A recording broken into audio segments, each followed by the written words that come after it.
जय हिंद, वंदे मातरम। राष्ट्रहित में शिक्षा। This is Neeraj Kumar. तो दोस्तों, आज आप लोग के लिए मैं लेके आ चुका हूँ एक और वीडियो। आप लोग यहाँ पे देख सकते हैं Bihar board class 10th examination 2023, यानी कि 2023 में जो एग्जामिनेशन होने वाला है 10th बोर्ड का, तो उसके लिए जो है केमिस्ट्री यानी कि रसायन विज्ञान से संबंधित आज फिर से हम लोग जो है ऑब्जेक्टिव प्रश्नों के बारे में चर्चा करेंगे, जो काफ़ी महत्वपूर्ण प्रश्न होंगे और एग्जामिनेशन में जो अक्सर पूछे जाते हैं वैसे प्रश्नों को लेकर के आज इस वीडियो में हम लोग चर्चा करेंगे रसायन विज्ञान यानी कि केमिस्ट्री से। तो आप लोग जो देख रहे हैं मेरे इस YouTube channel learn with Neeraj sir को, इस वीडियो में भी जो है हम लोग 200 प्लस महत्वपूर्ण प्रश्नों का संग्रह के बारे में चर्चा करेंगे जो आगामी परीक्षा 2023 में पूछे जाने वाले सवाल हैं। तो इस वीडियो में भी हम लोग जो है 200 से एबव प्रश्नों के बारे में चर्चा करेंगे। तो आप लोग जो है फर्स्ट टाइम अगर मेरे इस यूट्यूब चैनल को देख रहे हैं तो इस यूट्यूब चैनल को सब्सक्राइब करेंगे और वीडियो को लाइक करेंगे तथा वीडियो अच्छा लगे तो अपने दोस्तों तक शेयर करने का प्रयास करेंगे। तो बहुत सारे प्रश्नों के बारे में आज चर्चा करना है, तो ज़्यादा समय न लेते हुए हम लोग चलते हैं सीधे प्रश्न पे। तो ये देखिए आपके स्क्रीन पे दिख रहा होगा, ये हमारा पहला प्रश्न जो है कह रहा है कि लोहे को जिंक से लेपित क्रिया को कहते हैं। यानी कि लोहा की कोई वस्तु होती है, उसके ऊपर जिंक की जो परत चढ़ाई जाती है, इस प्रक्रिया को किस नाम से जाना जाता है? तो लोहे में जिंक को लेपित करना जो है कहलाता है गैल्वेनीकरण। तो इस प्रश्न का जो है आंसर हो जाएगा ऑप्शन नंबर बी, गैल्वेनीकरण हो जाएगा। इसी तरह से अगला प्रश्न देखिए, सिल्वर क्लोराइड का रंग होता है। तो सबसे पहले जानिए कि सिल्वर होता क्या है। सिल्वर का मतलब चांदी होता है। तो सिल्वर क्लोराइड जो होता है इसका रंग कैसा होता है? तो चांदी का रंग श्वेत होता है, तो सिल्वर क्लोराइड का भी रंग श्वेत होगा। इस तरह से इस प्रश्न का भी आंसर हो जाएगा ऑप्शन नंबर ए, श्वेत, सफ़ेद। अगला प्रश्न कह रहा है कि जस्ता तथा तनु हाइड्रोक्लोरिक अम्ल की अभिक्रिया के फलस्वरूप निम्न में से कौन सा गैस निकलता है? यानी कि जस्ता को और हाइड्रोक्लोरिक अम्ल को आपस में अभिक्रिया कराते हैं, तो अभिक्रिया करने के बाद एक गैस निकलती है, वह कौन सी गैस निकलती है? इस प्रश्न का आंसर हो जाएगा ऑप्शन नंबर सी, यानी कि जस्ता और तनु हाइड्रोक्लोरिक अम्ल को अभिक्रिया कराने के बाद जो गैस निकलती है वो हाइड्रोजन गैस होती है। इसी तरह से अगला प्रश्न करें कि निम्नलिखित में कौन एक दहन अभिक्रिया है? यहाँ पे 4 ऑप्शन दिया हुआ है, जल का उबलना, मोम का पिघलना, पेट्रोल का जलना और इनमें से कोई नहीं। कह रहा है कि निम्नलिखित में से कौन है एक दहन अभिक्रिया है? तो इस प्रश्न का आंसर हो जाएगा ऑप्शन नंबर सी, यानी कि पेट्रोल का जलना ये एक दहन अभिक्रिया है। अगला प्रश्न, साग सब्जियों को विघटित होकर कंपोस्ट बनना किस अभिक्रिया का उदाहरण है? तो साग सब्जी जो होते हैं उनके छिलके जो होते हैं वो विघटित हो करके कंपोस्ट में बदल जाता है, वह कौन सी अभिक्रिया है? तो इस प्रश्न का आंसर हो जाएगा ऑप्शन नंबर बी, यानी कि ऊष्माक्षेपी अभिक्रिया। यानी कि साग सब्जियों के विघटित होने पर ऊष्मा निकलता है, इसलिए यह ऊष्माक्षेपी अभिक्रिया का उदाहरण हो जाएगा। अगला सवाल कि निम्न में कौन सा उत्पाद लेड नाइट्रेट को गर्म करने पर प्राप्त होता है? यानी कि लेड नाइट्रेट को गर्म करने पर कौन सा उत्पाद प्राप्त होता है, क्या चीज़ प्राप्त होता है? तो इस प्रश्न का आंसर हो जाएगा ऑप्शन नंबर डी, यानी कि लेड नाइट्रेट को गर्म करने पर नाइट्रोजन डाइऑक्साइड और ऑक्सीजन गैस निकलता है, NO2 और O2। अगला कह रहा है कि Fe3 plus Fe2O3 plus 2Al arrow Al2O3 plus 2Fe दी गई अभिक्रिया किस प्रकार की है? तो यहाँ पर देख सकते हैं कि ये Fe जो है, Fe को एल्यूमिनियम यानी कि लोहा को एल्यूमिनियम विस्थापित कर देता है, अलग कर देता है। तो इस प्रश्न का आंसर हो जाएगा विस्थापन अभिक्रिया, ऑप्शन नंबर डी सही हो जाएगा। अगला सवाल कह रहा है कि लौह चूर्ण पर तनु हाइड्रोक्लोरिक अम्ल डालने पर क्या होता है? तो लोहा का जो चूर्ण होता है अगर उसमें तनु हाइड्रोक्लोरिक अम्ल डाला जाता है तो क्या होता है? इस प्रश्न का आंसर हो जाएगा option number A, hydrogen gas निकलता है और इसके साथ साथ आयरन क्लोराइड बनता है। इसका आंसर हो जाएगा ऑप्शन नंबर ए। नेक्स्ट, श्वसन किस प्रकार की अभिक्रिया है? श्वसन किस प्रकार की अभिक्रिया है? तो श्वसन जो है एक उपचयन अभिक्रिया है। इस प्रश्न का आंसर हो जाएगा ऑप्शन नंबर ए, उपचयन। अगला कह रहा है कि CuO plus H2 arrow Cu plus H2O किस प्रकार की अभिक्रिया है। तो 10वें नंबर प्रश्न का आंसर हो जाएगा ऑप्शन नंबर बी। किस प्रकार की अभिक्रिया है, अपचयन अभिक्रिया है। अगला सवाल कह रहा है कि इलेक्ट्रॉन के स्थानांतरण से बने यौगिक कहलाते हैं। इलेक्ट्रॉनों के स्थानांतरण से जो यौगिक बनते हैं वो क्या कहलाते हैं। तो वैसे यौगिक को विद्युत संयोजी यौगिक के नाम से जाना जाता है। इसलिए प्रश्न संख्या 11 का आंसर हो जाएगा ऑप्शन नंबर बी। अगले सवाल पे आते हैं। नीचे दी गई अभिक्रिया में कौन सा कथन सही है। तो यहाँ पे एक अभिक्रिया दिया हुआ है कि 2Cu plus O2 arrow 2CuO। ठीक है, तो यह कौन सी अभिक्रिया है, इस अभिक्रिया में कौन सा कथन सही है। तो इस प्रश्न का आंसर हो जाएगा ऑप्शन नंबर ए, यानी कि इस अभिक्रिया में क्या हो रहा है, तो कॉपर का ऑक्सीकरण हो रहा है। अगला सवाल कह रहा है कि निम्नलिखित समीकरण H2 plus Cl2 arrow 2HCl किस प्रकार की अभिक्रिया है।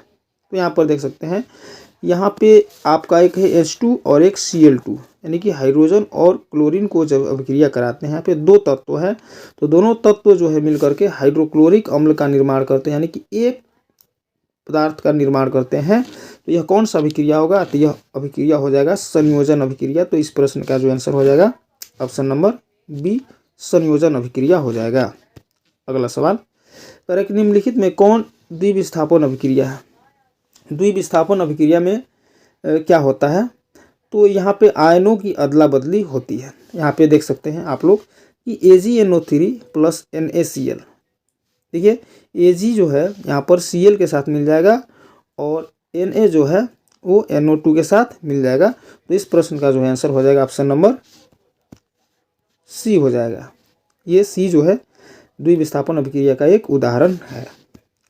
इसी तरह से एक और क्वेश्चन है यहाँ पे, निम्नलिखित अभिक्रियाओं में से कौन सा विस्थापन अभिक्रिया। देखिए विस्थापन में क्या होता है, कोई तत्व जो होता है किसी यौगिक से उसके तत्वों को हटा करके उसके स्थान पे खुद चला जाता है। तो यहाँ पे आप लोग देख सकते हैं, यहाँ पे ऑप्शन नंबर सी में देख सकते हैं कि लोहा जो है कॉपर सल्फेट के विलयन से कॉपर को हटा करके सल्फेट के साथ फेरस सल्फेट बनाता है। तो इस प्रश्न का जो आंसर हो जाएगा ऑप्शन नंबर सी हो जाएगा। अगला सवाल करेक्ट, निम्नलिखित में से कौन एक रेडॉक्स अभिक्रिया है। सबसे पहले हम लोग जानेंगे कि रेडॉक्स अभिक्रिया होता क्या है। ठीक है, तो उपचयन और अपचयन दोनों अभिक्रियाओं के सम्मिलित रूप को रेडॉक्स अभिक्रिया कहते हैं। तो यहाँ पे कह रहा है कि इसमें कौन सा है ऑप्शन सही जो रेडॉक्स अभिक्रिया का उदाहरण है। तो इस प्रश्न का आंसर हो जाएगा option number C, CaO plus 2HCl arrow CaCl2 plus H2O। अगला सवाल कह रहा है कि बेकिंग पाउडर है, तो बेकिंग पाउडर क्या है। तो बेकिंग पाउडर एक मिश्रण है। तो 17 नंबर प्रश्न का आंसर हो जाएगा ऑप्शन नंबर ए, एक मिश्रण है। अगला सवाल कह रहा है कि निम्नलिखित में कौन सा क्षारक है। यहाँ पे क्षारक की बात हो रही है। एक तो ऑप्शन दिया है ZnO, SO2, CO2 और NO2। तो क्षारक कौन है, तो जिंक ऑक्साइड, यानी कि ऑप्शन नंबर ए जो है यह एक क्षारक है। अगला सवाल कह रहा है कि उदासीन विलयन का pH मान होता है। सिंपल सी बात, उदासीन विलयन का जो pH मान होता है वो 7 होता है। तो इस प्रश्न का आंसर हो जाएगा ऑप्शन नंबर बी।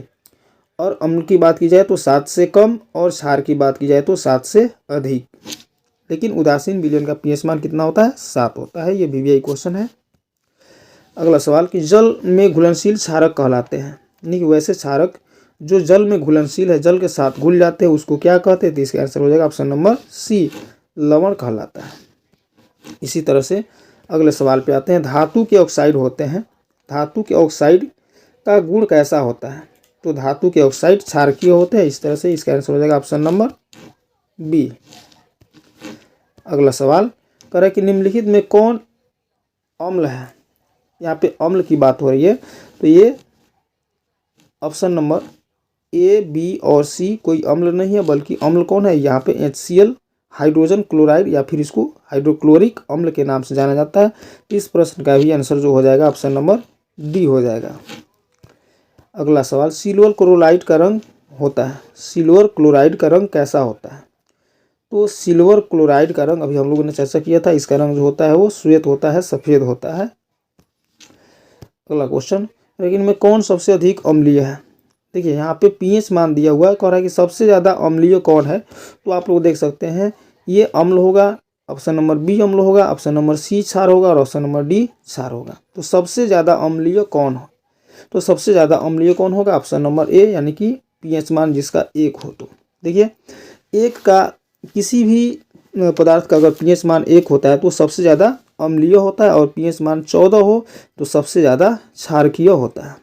ठीक है, जैसे 1 से 2, 2 से 3 जाते हैं तो अम्ल की मात्रा धीरे धीरे कम होने लगती है और 7 तक आने तक वो उदासीन हो जाता है। अगला प्रश्न कह रहा है कि निम्नांकित में कौन लवण है। यहाँ पे बात हो रही है लवण की, तो कौन लवण है, तो यहाँ पे आप लोग देख सकते हैं ये हाइड्रोजन क्लोराइड यानी कि हाइड्रोक्लोरिक अम्ल, सोडियम क्लोराइड, ये दोनों लवण, ये दोनों अम्ल है। यह सोडियम हाइड्रोक्साइड यह क्या है, यह एक क्षार है, जबकि पोटेशियम हाइड्रोक्साइड सॉरी यहाँ पे आप लोग देख सकते हैं हाइड्रोक्लोरिक अम्ल यह एक अम्ल है, ये क्षार है और ये क्षार है, लेकिन ये सोडियम क्लोराइड जो है यह एक लवण है। इसका आंसर हो जाएगा ऑप्शन नंबर बी। अगला सवाल करें कि सल्फ्यूरिक अम्ल का सूत्र क्या होता है, तो सिंपल सा बात, सल्फ्यूरिक अम्ल का सूत्र होता है H2SO4। यहाँ पे आप लोग देख सकते हैं ऑप्शन नंबर बी। तो सल्फ्यूरिक अम्ल का सूत्र होता है H2SO4। इसको हाइड्रोजन सल्फेट के नाम से भी जाना जाता है। अगला सवाल, सोडियम कार्बोनेट का सूत्र क्या होता है, तो सोडियम कार्बोनेट का सूत्र होता है Na2CO3। ये ऑप्शन नंबर ए क्या होता है, तो Na2CO3 यह सोडियम कार्बोनेट का सूत्र होता है। अगला सवाल, निम्नलिखित में कौन एक आयनिक यौगिक है।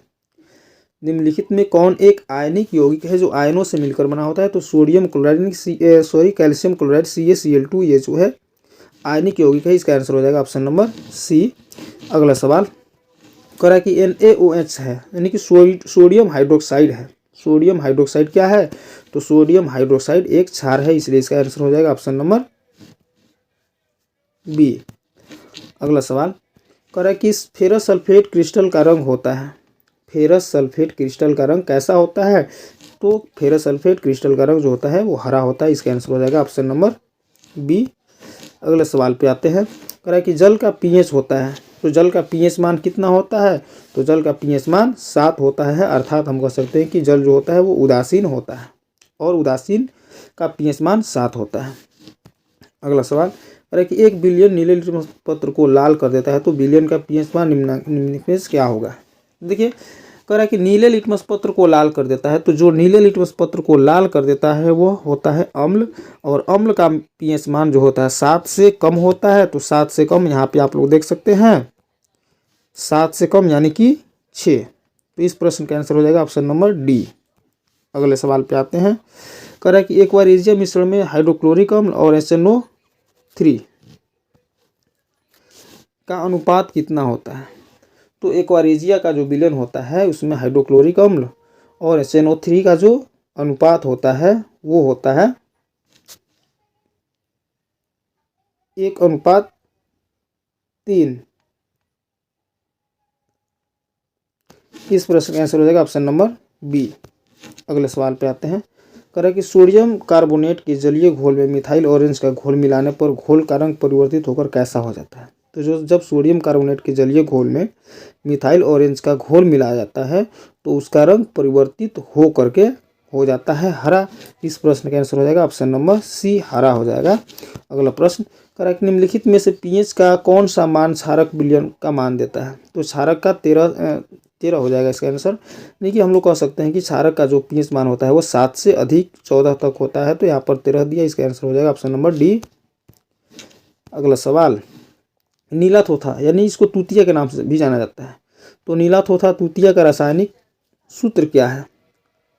नीला थोथा तूतिया का जो रासायनिक सूत्र हो जाएगा ऑप्शन नंबर बी हो जाएगा, यानी कि ऑप्शन नंबर बी क्या कर रहा है CuSO4 × 5H2O। ये जो है नीला थोथा यानी कि तूतिया का रासायनिक सूत्र हो जाएगा। अगले प्रश्न पे आते हैं, कह रहा है कि प्लास्टर ऑफ पेरिस का रासायनिक सूत्र क्या होता है, तो प्लास्टर ऑफ पेरिस जो होता है इसका रासायनिक सूत्र होता है CaSO4 इंटू हाफ H2O। इस प्रश्न का जो आंसर हो जाएगा ऑप्शन नंबर सी हो जाएगा। अगले प्रश्न पे आते हैं। कह रहा है अगला क्वेश्चन कि बेकिंग सोडा का रासायनिक सूत्र क्या होता है। तो बेकिंग सोडा का रासायनिक सूत्र क्या होता है, इसका आंसर हो जाएगा ऑप्शन नंबर ए NaHCO3, यानी कि सोडियम बाई कार्बोनेट इसका रासायनिक नाम हो और सूत्र क्या हो जाएगा NaHCO3। इसका आंसर हो जाएगा ऑप्शन नंबर ए। अगले सवाल पे आते हैं। कह रहा है कि अम्लीय ऑक्साइड के विलयन का pH मान क्या होगा। तो अम्लीय ऑक्साइड का जो अम्लीय है, अम्ल है, तो क्या होगा इसका मान, तो 7 से कम हो जाएगा। इसका आंसर हो जाएगा ऑप्शन नंबर सी। बहुत बढ़िया क्वेश्चन।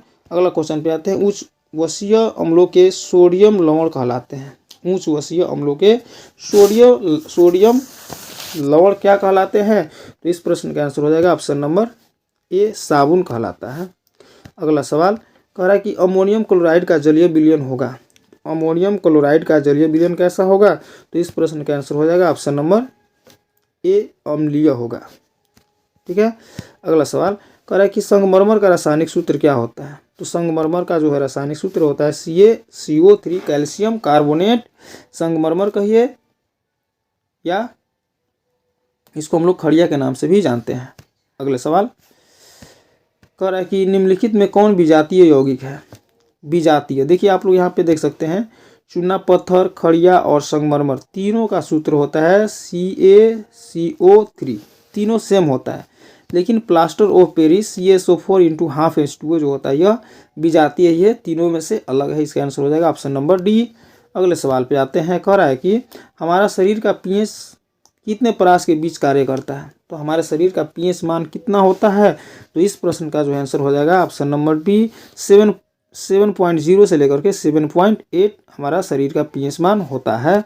अगला सवाल कह रहा है कि साधारण नमक का रासायनिक सूत्र क्या होता है। तो साधारण नमक का जो है रासायनिक सूत्र होता है NaCl सोडियम क्लोराइड इसका रासायनिक नाम और सूत्र हो जाएगा NaCl।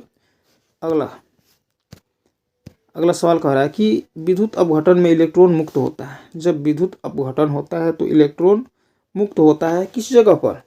इस प्रश्न का आंसर हो जाएगा ऑप्शन नंबर ए, यानी कि एनोड पर। अगला सवाल कह रहा है कि अमलगम एक मिश्र धातु है जिसमें एक धातु हमेशा रहता है। अमलगम एक मिश्र धातु है जिसमें एक धातु हमेशा रहता है, तो क्या रहता है। इस प्रश्न का जो आंसर हो जाएगा ऑप्शन नंबर सी पारा। अगला सवाल कह रहा है कि निम्नलिखित में कौन सा पदार्थ ऑक्सीजन से संयोग नहीं करता है, यानी कि वह कौन सा पदार्थ है जो ऑक्सीजन से संयोग नहीं करता है, जो स्वतंत्र होता है। इस प्रश्न का आंसर हो जाएगा option number C, option number B gold, सोना। ये सोना जो होता है वो ऑक्सीजन से अभिक्रिया नहीं करता है, यह प्रकृति में स्वतंत्र रूप में पाया जाता है। अगला सवाल कह रहा है कि कौन विद्युत का सर्वोत्तम सुचालक है। विद्युत का सबसे उत्तम सुचालक जो होता है वो Ag होता है। Ag मतलब चांदी। चांदी जो होता है जो विद्युत का सबसे अच्छा सुचालक माना जाता है। अगला सवाल कह रहा है कि बक्साइट निम्नलिखित में किस धातु का मुख्य अयस्क है। बक्साइट किस धातु का मुख्य अयस्क है। तो बक्साइट जो है वो एल्युमिनियम का मुख्य अयस्क है। इस प्रश्न का जो आंसर हो जाएगा ऑप्शन नंबर डी हो जाएगा। अगला सवाल कह रहा है कि शुद्ध सोना व्यक्त किया जाता है, तो शुद्ध सोना जो होता है वो कितने कैरेट का होता है। तो इस प्रश्न का आंसर हो जाएगा 24 कैरेट, यानी कि ऑप्शन नंबर बी जो हो जाएगा इसका करेक्ट आंसर हो जाएगा। यानी कि शुद्ध सोना का जो मान होता है वो 24 कैरेट होता है। अगला सवाल कह रहा है कि पीतल क्या है। पीतल है, तो पीतल क्या है। ऑप्शन नंबर सी इसका आंसर हो जाएगा। पीतल क्या है, पीतल एक मिश्र धातु है। अगला सवाल कह रहा है कि निम्नलिखित में से किसे चाकू से काटा जा सकता है। चाकू से किसे काटा जा सकता है। तो इस प्रश्न का आंसर हो जाएगा ऑप्शन नंबर ए, यानी कि लिथियम को चाकू से आसानी से काटा जा सकता है। नेक्स्ट कह रहा है कि निम्न में कौन अधातु है। अधातु, तो अधातु कौन है, वो है कार्बन। यानी कह सकते हैं कि लोहा, एल्युमिनियम और ये सोना, ये तीनों क्या है, धातु हैं, जबकि कार्बन जो है वह एक अधातु है। अगला सवाल कह रहा है कि धातु के ऑक्साइड सामान्यतः होते हैं। तो धातु के जो ऑक्साइड होते हैं वो सामान्यतः क्या होते हैं, तो क्षारकीय होते हैं। इसका आंसर हो जाएगा option number B, option number B, यानी कि क्षारकीय हो जाएगा। इस तरह से अगला सवाल कर रहा है कि अयस्क से चुंबक अशुद्धि को दूर करने के लिए किस विधि का प्रयोग किया जाता है। देखिए चुंबकीय जो अशुद्धि होते हैं, चुंबक के जो छोटे छोटे यानी कि वैसे पदार्थ जिसे चुंबक अपने ओर आकर्षित कर सकता है, उसको अलग करने के लिए जो है चुंबकीय पृथक्करण विधि का प्रयोग किया जाना चाहिए। इसलिए इस प्रश्न का जो आंसर हो जाएगा ऑप्शन नंबर डी हो जाएगा। अगले सवाल पे आते हैं, कह रहा है कि सल्फाइड अयस्कों का सांद्रण किया जाता है। सल्फाइड अयस्कों का सांद्रण कैसे किया जाता है, तो इस प्रश्न का आंसर हो जाएगा ऑप्शन नंबर सी, फेन प्लवन विधि के द्वारा जो है सल्फाइड अयस्कों का सांद्रण किया जाता है। इस तरह से अगले सवाल पे आते हैं। अगला सवाल बहुत बढ़िया कर रहा है कि किसी अधातु के परमाणु के बाह्यतम शेल में कितने इलेक्ट्रॉन होते हैं।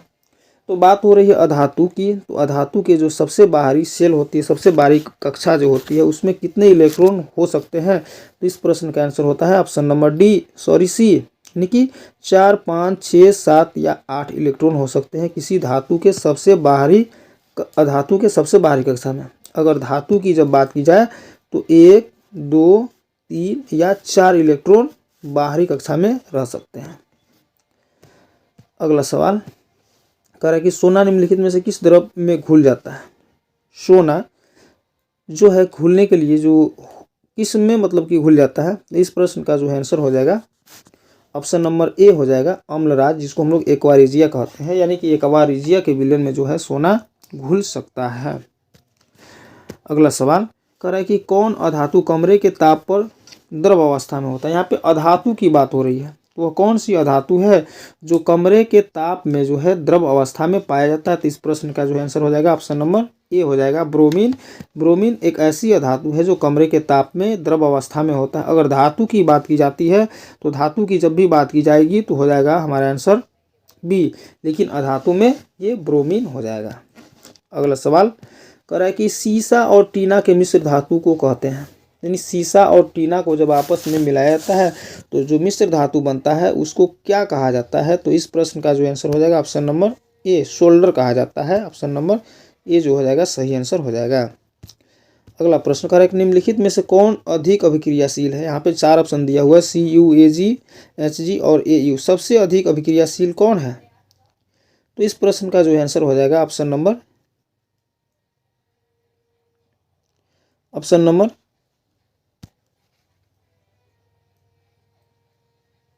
सी, ऑप्शन नंबर डी हो जाएगा। यहाँ पे दिया हुआ है CU कॉपर, ठीक है, डी लिखा हुआ है, यहाँ पे ऑप्शन नंबर ए होना चाहिए। अगला प्रश्न कह रहा है कि निम्नलिखित में कौन से अति ज्वलनशील है। सबसे ज़्यादा ज्वलनशील कौन है, तो श्वेत फास्फोरस, यानी सफ़ेद फास्फोरस जो होता है वो सबसे ज़्यादा ज्वलनशील होता है, सबसे ज़्यादा तेज़ी से जलता है।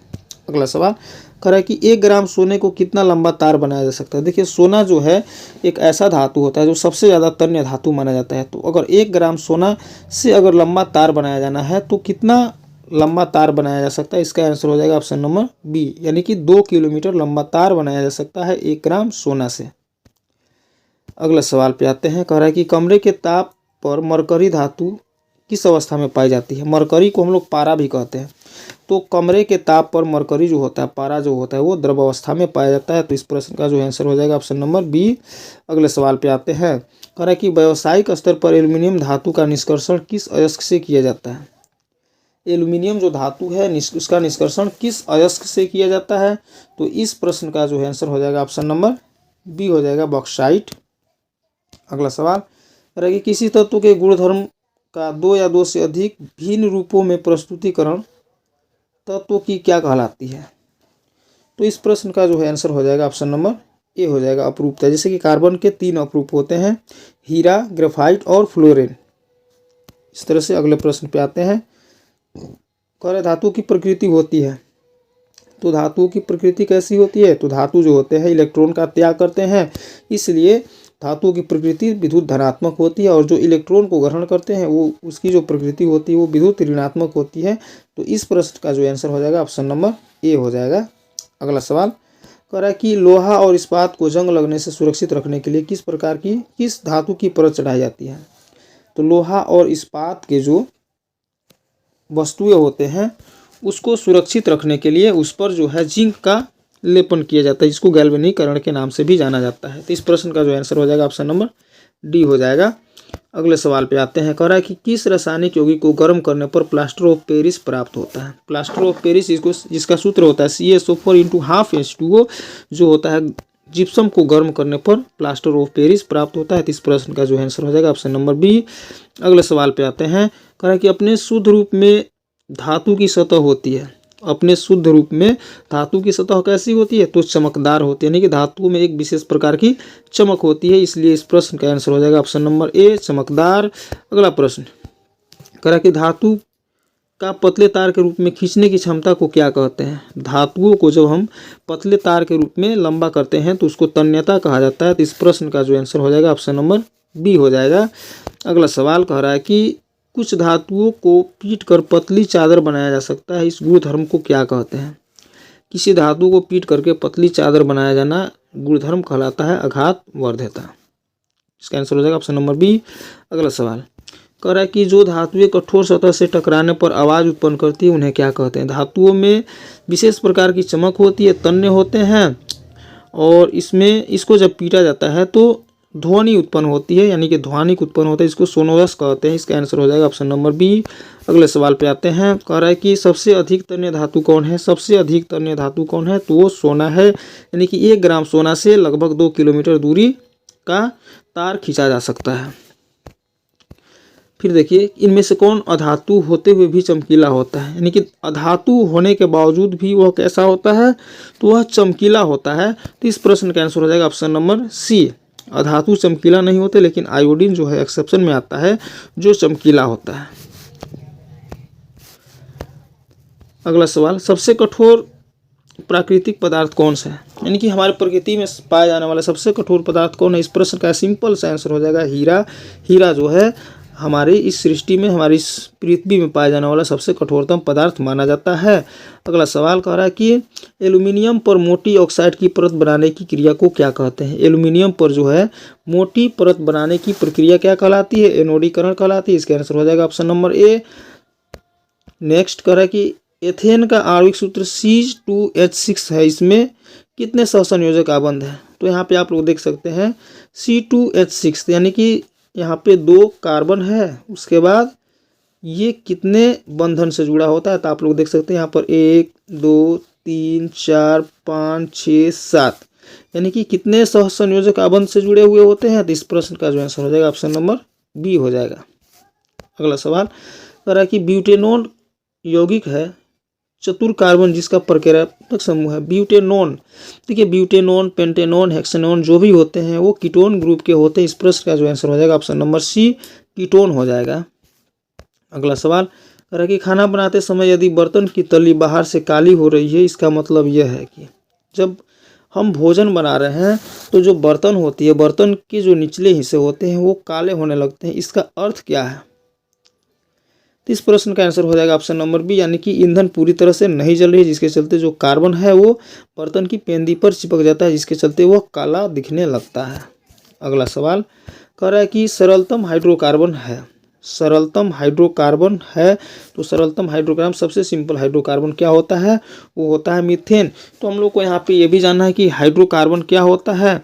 तो हाइड्रोकार्बन जो होता है वो हाइड्रोजन और कार्बन से बने हुए यौगिक होते हैं, यानी कि वैसे यौगिक जो केवल और केवल हाइड्रोजन और कार्बन से मिलकर के बने होते हैं उसको बोलते हैं हाइड्रोकार्बन। सबसे सरलतम हाइड्रोकार्बन कौन होता है, तो होता है मीथेन। अगले सवाल पे आते हैं, कह रहे कि कार्बन हाइड्रोजन से संयोग करके क्या बनाता है। तो कार्बन और हाइड्रोजन जब आपस में मिलते हैं तो हाइड्रोकार्बन का निर्माण करते हैं, इसलिए इस प्रश्न का आंसर हो जाएगा ऑप्शन नंबर बी। अगले सवाल पे आते हैं, कह रहे कि वायुमंडल में CO2 गैस की उपस्थिति है। सिंपल सा जवाब 0.03%, यानी कि प्रकृति में कार्बन डाइऑक्साइड की उपस्थिति कितना है, तो 0.03% होता है। नेक्स्ट, अरे कार्बोक्सिलिक एसिड समूह है। कार्बोक्सिलिक जो होता है वो होता है COOH, ठीक है। COOH जो है वो कार्बोक्सिलिक अम्ल के नाम से जाना जाता है। अगला सवाल कह रहा है कि CnH2n किसका सामान्य सूत्र है। तो CnH2n जो है वो एल्केन का सामान्य सूत्र है। अगर एल्कीन की बात की जाए तो एल्कीन का जो सामान्य सूत्र होता है ये एल्कीन का CnH2n होता है, और एल्काइन का क्या होता है, तो CnH2 CnH2n-2 होता है, और CnH2n+2 की बात की जाए तो हो जाएगा एल्केन। अगले सवाल पे आते हैं। कह रहा है कि नाइट्रोजन अणु में कितने सहसंयोजक आबंध होते हैं। तो देखिए, नाइट्रोजन जो होता है एक ऐसा तत्व होता है जिसके बाहरी कक्षा में 5 इलेक्ट्रॉन होते हैं, और इसको अपना अष्टक पूरा करने के लिए 3 इलेक्ट्रॉन चाहिए। इसलिए जो है नाइट्रोजन जो है त्रिआबंध यानी कि त्रिआबंध जो है यह बनाता है। तो इस प्रश्न का आंसर हो जाएगा ऑप्शन नंबर सी। अगला सवाल कर रहा है कि चीनी का रासायनिक सूत्र सब कोई जानते हैं। चीनी का जो रासायनिक सूत्र होता है C12H22 और O11 होता है। अगला सवाल कर रहा है कि सोडियम कार्बोनेट का अणुसूत्र क्या होता है। सोडियम कार्बोनेट का जो अणुसूत्र होता है ऑप्शन नंबर सी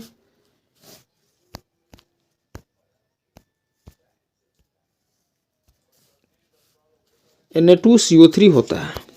अगला सवाल कर रहा है कि कार्बोनिल समूह को सूचित किया जाता है। कार्बोनिल समूह जो है उसको किस चीज से सूचित किया जाता है, किस सूत्र से। तो कार्बोनिल जो होता है वो होता है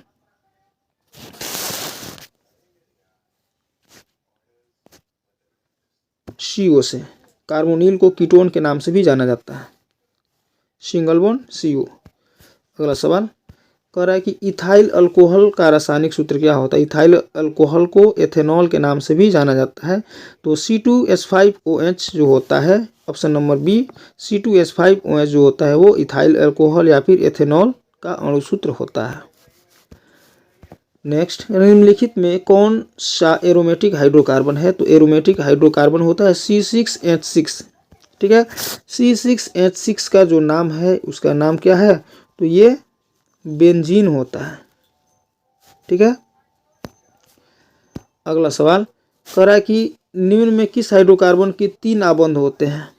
वो कौन सा हाइड्रोकार्बन है जिसमें 3 आबंध होता है, यानी कि ट्रिपल बॉन्ड पाया जाता है। तो यहाँ पे देख सकते हैं आप लोग ऑप्शन नंबर सी क्या कह रहा है। Option number C 1 carbon, 2 carbon और 3 कार्बन होता है। ठीक है, इसमें से 2 कार्बन जो होते हैं वो ट्रिपल बॉन्ड से जुड़े होते हैं। तो यहाँ पे 1 2 3 बॉन्ड हुआ और यहाँ पे 4 बॉन्ड हो जाएगा। 1 2 3 4 बॉन्ड हो जाएगा यह बीच वाला कार्बन, और यह कार्बन जो है 1 2 3। तो यह जो है ट्रिपल बॉन्ड से जुड़ा हुआ होता है। तो इस प्रश्न का आंसर हो जाएगा C3H4। नेक्स्ट, करें कि निम्नलिखित कौन युग्म समावयवी है, यानी कि एक जैसे है। तो यहाँ पे आप लोग देख सकते हैं ऑप्शन नंबर सी, यहाँ पे देख सकते हैं, ध्यानपूर्वक देखिएगा। तो C2 इसमें भी 1 और 1 2 कार्बन, हाइड्रोजन 5 और 1 6। यहाँ पर भी देखिए हाइड्रोजन 3 और 3 6 और ऑक्सीजन 1, यहाँ पर भी ऑक्सीजन 1, यानी कि दोनों सेम है। तो इस प्रश्न का जो है आंसर हो जाएगा ऑप्शन नंबर सी हो जाएगा। अगला सवाल कह रहा है कि एथेनॉल का क्रियाशील मूलक है। एथेनॉल जो है एल्कोहल ग्रुप का है, इसका क्रियाशील मूलक जो है OH है। इसका आंसर हो जाएगा ऑप्शन नंबर ए। नेक्स्ट सवाल कह रहा है कि COOH सिंगल बॉन्ड जो है क्या चीज़ है। ये कार्बोक्सिलिक अम्ल का ये क्या है, मूलक है। तो इस प्रश्न का जो आंसर हो जाएगा ऑप्शन नंबर सी, यह एक अम्ल है। अगला सवाल कह रहा है कि CHO जो है यह एल्डिहाइड का सूत्र है। तो इसका आंसर हो जाएगा ऑप्शन नंबर बी, एल्डिहाइड। अगला सवाल कह रहा है कि आवर्त सारणी के उदग्र स्तंभों को क्या कहा जाता है। उदग्र स्तंभ यानी कि जो सीधे सीधे होते हैं इसको क्या कहा जाता है। तो इसको वर्ग कहा जाता है। इसका आंसर हो जाएगा ऑप्शन नंबर ए। और वर्गों की संख्या कितनी होती है। तो वर्गों की संख्या होती है 18। अगला सवाल कह रहा है कि आवर्त सारणी के प्रथम वर्ग के सदस्य हैं। तो आवर्त सारणी जो है उसके प्रथम वर्ग के सदस्य कैसे हैं। तो वो क्षारकीय धातु हैं। इसका आंसर हो जाएगा ऑप्शन नंबर बी।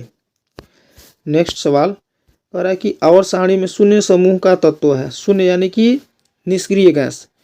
तो निष्क्रिय गैस कौन है, वो हीलियम है। निष्क्रिय गैसों की संख्या हम बतलाएंगे, निष्क्रिय गैस कौन कौन से हैं। तो निष्क्रिय गैस जो है वो है helium, neon, argon, krypton, xenon और रेडॉन। इसकी संख्या 6 है। और ये है हीलियम, नियोन, आर्गन, क्रिप्टन और जेनॉन और रेडॉन। तो इस प्रश्न का जो आंसर हो जाएगा ऑप्शन नंबर बी हो जाएगा। अगला सवाल अरे कि मीथेन के कितने सहसंयोजक बंधन होते हैं।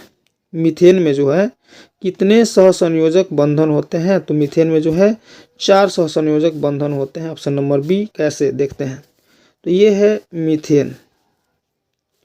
यहाँ पर एक हाइड्रोजन, ऊपर एक हाइड्रोजन, यहाँ पे एक हाइड्रोजन और यहाँ पे एक हाइड्रोजन। तो यहाँ पर कितने सहसंयोजक बंधन है आप लोग देख सकते हैं, यह 1 2 3 और 4। तो इसका आंसर हो जाएगा ऑप्शन नंबर बी।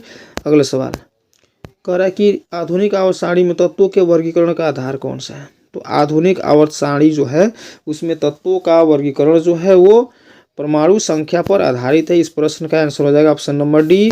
अगले सवाल पे आते हैं। कह रहा है कि लोहे की परमाणु संख्या, सिंपल सा सवाल, लोहे की परमाणु संख्या होती है 26। अगला सवाल कह रहा है कि आधुनिक आवर्त सारणी में वर्गों की संख्या ऊर्ध्व स्तंभ या समूह की होती है।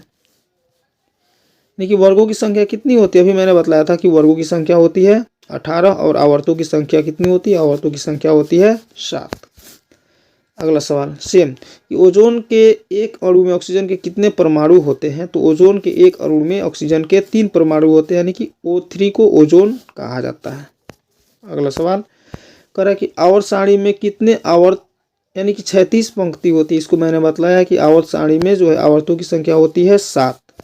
अगला सवाल कह रहा है कि हीलियम कैसा तत्व है। तो हीलियम जो है एक अक्रिय तत्व है, निष्क्रिय तत्व है, इनर्ट गैस है, यानी कि जीरो गैस है। इसको अक्रिय गैस कहा जाता है जो कभी भी अभिक्रिया में भाग नहीं लेता है। अगला सवाल कह रहा है कि त्रिक का नियम निम्नलिखित में से किसके द्वारा प्रतिपादित किया गया है। तो त्रिक का नियम जो है वो किसके द्वारा प्रतिपादित किया गया है। तो इसका आंसर हो जाएगा ऑप्शन नंबर बी, यानी कि डोबेराइनर महोदय ने त्रिक नियम का प्रतिपादन किया था। तो डोबेराइनर के त्रिक नियम कहा जाता है। अगला सवाल कह रहा है कि अष्टक नियम का प्रतिपादन किसने किया था। तो अष्टक नियम का प्रतिपादन किए थे न्यूलैंड्स ने अष्टक नियम का प्रतिपादन किया था, इसलिए इसका आंसर जो होगा ऑप्शन नंबर डी हो जाएगा। अगला सवाल कह रहा है कि मेंडलीफ के आवर्ती नियम के अनुसार तत्वों के गुणधर्म में से किनका आवर्ती फलन है। तो मेंडलीफ ने जब आवर्त सारणी बनाया था तो वो जो है परमाणु द्रव्यमान के आधार पर बनाए थे। इस प्रश्न का जो आंसर हो जाएगा ऑप्शन नंबर बी, यानी कि परमाणु द्रव्यमान हो जाएगा। अगला सवाल कह रहा है कि निम्नलिखित में से सबसे अधिक अभिक्रियाशील हैलोजन कौन सा है। देखिए हैलोजन क्या होता है, देखिए हैलो ग्रुप के जो सदस्य होते हैं वो फ्लोरीन, क्लोरीन, ब्रोमीन और आयोडीन, ये चारों के चारों हैलोजन ग्रुप के सदस्य। और इसमें सबसे ज़्यादा अभिक्रियाशील कौन है। तो इस प्रश्न का जो आंसर हो जाएगा ऑप्शन नंबर ए हो जाएगा, यानी कि फ्लोरीन जो है वो सबसे ज़्यादा अभिक्रियाशील हैलोजन तत्व है। अगला सवाल कह रहा है कि मैग्नीशियम आवर्त सारणी के किस समूह के सदस्य हैं। मैग्नीशियम जो है Mg वह आवर्त सारणी के किस समूह के सदस्य है। तो इस प्रश्न का जो है आंसर हो जाएगा ऑप्शन नंबर बी, यह दूसरे समूह का सदस्य है। अगला सवाल कह रहा है कि आधुनिक आवर्त नियम के अनुसार तत्वों का गुणधर्म क्या है। तो आधुनिक आवर्त नियम के अनुसार परमाणु संख्या के आधार पर, तो इस प्रश्न का जो आंसर हो जाएगा ऑप्शन नंबर बी हो जाएगा, यानी कि परमाणु संख्या का आवर्त फलन है। अगला सवाल कह रहा है कि आधुनिक आवर्त सारणी में बाईं से दाईं ओर जाने पर परमाणु आकार में क्या होता है। जब आधुनिक आवर्त सारणी में बाएं से दाएं की ओर जाया जाता है तो उसका आकार जो है वो बढ़ जाता है, इसलिए इसका आंसर हो जाएगा ऑप्शन नंबर ए। अगला सवाल कह रहा है कि वुल्फगांग डोबराइनर किस देश से संबंधित है। तो डोबराइनर महोदय जो थे वो किस देश से संबंधित थे। तो वो जर्मनी के थे, तो इसका आंसर हो जाएगा ऑप्शन नंबर बी। अगला सवाल कह रहा है कि भारतीय संगीत प्रणाली में संगीत के कितने सुर होते हैं। सिंपल सा सवाल, इसको सबको जानते हैं। कितने सुर होते हैं। तो 7 होते हैं। कौन कौन, सा रे गा मा पा धा नी। अगला कह रहा है कि जब मेंडलीफ ने अपने कार्य का आरंभ किया था तो उस समय कितने तत्वों की खोज हुई थी। तो मेंडलीफ जब आवर्त सारणी बना रहे थे तो उस समय मात्र 63 तत्वों की खोज हुई थी, इसलिए इस प्रश्न का जो आंसर हो जाएगा ऑप्शन नंबर डी हो जाएगा। अगला सवाल कह रहा है कि आधुनिक आवर्त सारणी में परमाणु साइज से क्या पता चलता है। तो आधुनिक आवर्त सारणी में परमाणु के आकार से क्या पता चलता है। तो इस प्रश्न का जो है आंसर हो जाएगा ऑप्शन नंबर बी, परमाणु की त्रिज्या का ज्ञान होता है। अगला सवाल कह रहा है कि किसी तत्वों की संयोजकता कैसे निर्धारित की जाती है। किसी तत्वों की संयोजकता जो है उसके बाहरी इलेक्ट्रॉन से निर्धारित की जाती है। तो इस प्रश्न का जो है आंसर हो जाएगा ऑप्शन नंबर ए हो जाएगा, यानी कि इलेक्ट्रॉन की संख्या से निर्धारित की जाती है। और आज के इस वीडियो का लास्ट सवाल कह रहा है कि 1 पिकोमीटर कितने मीटर के बराबर होता है। 1 पिकोमीटर जो होता है 10 के पावर -12 मीटर के बराबर होता है। तो इस प्रश्न का जो आंसर हो जाएगा ऑप्शन नंबर सी हो जाएगा। तो दोस्तों आज हम लोगों ने इस वीडियो में 120 प्रश्नों के बारे में चर्चा किया। आगे अगर आप लोगों को और भी इस तरह की महत्वपूर्ण वीडियो चाहिए तो आप लोग मेरे इस यूट्यूब चैनल को सब्सक्राइब करेंगे, वीडियो को लाइक करेंगे, अगर वीडियो अच्छा लगे तो अपने दोस्तों तक शेयर करने का प्रयास करेंगे, ताकि आपके तरह ही आपके दोस्त जो हैं अपने मैट्रिक एग्जामिनेशन में अच्छे से अच्छे मार्क्स से परीक्षा को पास कर सकें। बस हम मिलेंगे अब अगले वीडियो में, तब तक के लिए इतना ही, बस धन्यवाद।